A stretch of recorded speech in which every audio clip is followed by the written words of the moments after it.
Worcestershire. Worcestershire.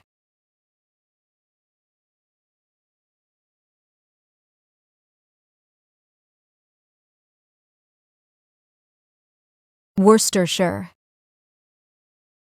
Worcestershire. What does Worcestershire mean? Worcestershire is like a cozy corner in England.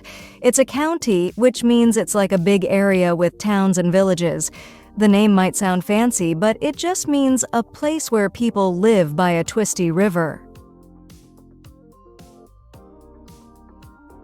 Think of it as a land of green fields, old towns like Worcester and Malvern, and a sauce so tasty they named it after the place. So whether you're exploring its countryside or shaking up some Worcestershire sauce onto your fries, it's a spot with a bit of history and a lot of flavor. Did you know Kate Middleton tried Worcestershire sauce? When she visited the county, she tasted it.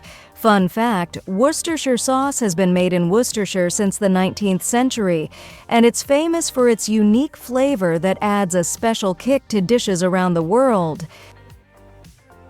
If you enjoyed the video, don't forget to give it a thumbs up and share it with your friends.